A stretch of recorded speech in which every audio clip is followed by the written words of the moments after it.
there. So we have been chatting about choosing your wedding venue all from a photographer's perspective. I'm trying to get you guys to think about some of the things that I think about when I approach a venue, when I approach a wedding day, so that you can make sure that all parts of your wedding day are as photographable as possible. We can get that picture perfect wedding day that I know everybody dreams of. So we've been chatting about the getting ready space, things to consider for that portion of your day. We've also already chatted about the ceremony site and things that I look for in terms of lighting for your ceremony site. And today we're talking about the portrait locations, right? So when we think about portraits, that's when I'm more in charge than I would be throughout the rest of the day. The other parts of the day, I tend to just follow you along, be a journalist, document things as they're happening. But obviously portraits is when I can step in, I can give a little bit more direction to family, your bridal party, and of course the two of you for your couple portraits. So we're going to chat about some things to think about for those portrait locations within your wedding venue.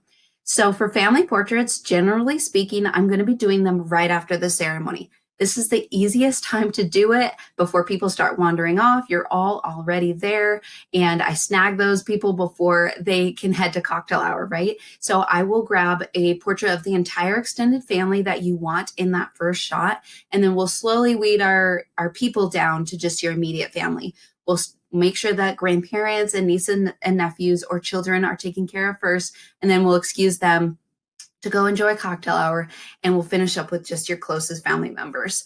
So if your ceremony is indoors or inside of church, generally speaking, I much prefer to do family portraits outside when I feel like I have a greater control over the lighting.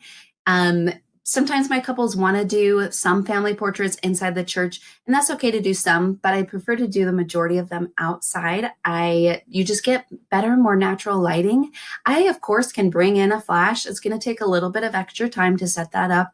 And also it's just a little bit different style than what I generally love to produce, but we can do that. The thing to look for, though, in terms of both indoor and outdoor, is making sure there's enough space for everybody that you want in those portraits, in the family pictures, to make sure that there's enough space for them all to be there. So if we're outside, generally speaking, I can find more wide open spaces than I can indoors as well. And also, like I said, if I'm outside, I can choose the lighting. I can be pickier about the lighting. Like I mentioned, a lot of times, the majority of the time, family portraits are taking place right after the ceremony. So your ceremony site typically becomes the family portrait location. So a few things to think about, like I mentioned before, making sure it's a large enough space for everyone to be able to fit in, and also that it's easily accessible. We don't want to make grandparents or anybody with mobility issues have a difficult time getting to that portrait location. So when you're touring your venue and you're looking at family portrait location options, just make sure that it's something or a place that everybody can get to easily. We want to make family portraits as quick and painless as possible. So making sure that it's either at the ceremony site or at a location nearby that's easy to get to and large enough for everybody to fit in. If you want a photo of everybody in attendance at your wedding, and say you have more than 75 people, what will be really beneficial is if your venue has, say, a set of stairs or even just chairs that we can use to make sure we get some layers and make sure we can see everybody's face. The other option would be if the venue has, say, an overhanging porch that I can shoot from up above and looking down on the entire party. If there's not either of those options and we're just clustering people around, it's going to be a little bit harder for us to make sure we see everybody's faces. We can always have some people sit down, some people kind of kneel or squat, but it is a lot easier if we can have a set of stairs or something like that if you want an entire picture of your entire wedding guests that are in attendance. So next up would be your bridal party portraits. So these are dependent on one thing, whether or not you choose to do a first look. If you do a first look before the ceremony, you have a lot more flexibility on where you can take your bridal party for the bridal party portraits. We'll have a lot more time in your timeline before the ceremony to do bridal party portraits than we will after the ceremony. After the ceremony, all we have is cocktail hour, and you won't be able to make it there. So if we are doing bridal party portraits after the ceremony, then most likely we will have to stay close by to the ceremony site or the cocktail hour and the reception area. If not, if you choose to do a first look and you want to get the bridal party portraits done before the ceremony, then we can take the time to take your bridal party to another location, especially if there's an awesome view or just a spot on the venue property that you love, then we can take the time to do those portraits there.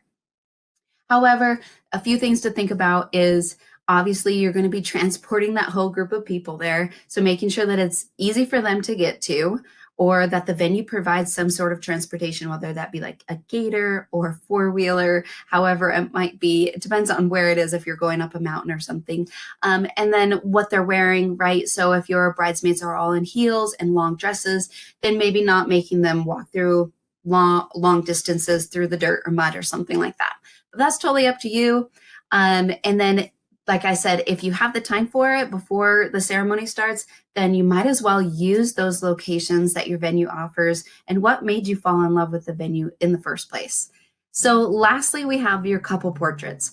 One thing that I want to mention, I think sometimes wedding photographers get a bad rep for this, that we want to take you away from your wedding just to create pretty pictures for our portfolio. And in my case, I want you to know that that's actually not the purpose for me of your couple portraits.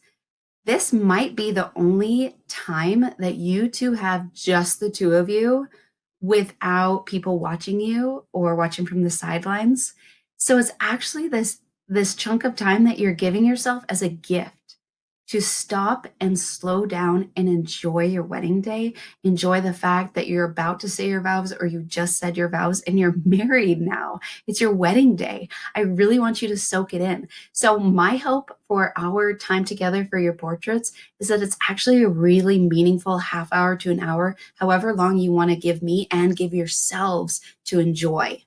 So just thinking about that before we go into the timeline thing. Obviously, if you do decide to have a first look, we have more flexibility. This means that we can devote more time to driving or traveling to more epic locations at your venue.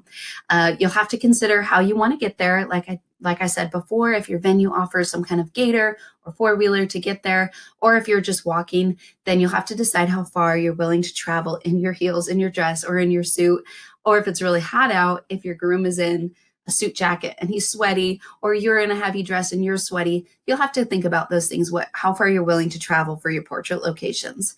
One thing that some of my couples have done before is if they're having a first look, they'll even drive off-site or off of their venue to go to a nearby awesome location for their first look. So they get a little bit of more variety in their portrait, in their pictures that they get back in their gallery. But if we decide not to do a first look and it's just the time that we have after your ceremony is just cocktail hour, then we will be a little bit more limited on where we can take the two of you for your portraits. So to wrap up, these are some of the things that I'm thinking about in terms of portrait locations from a photographer's perspective.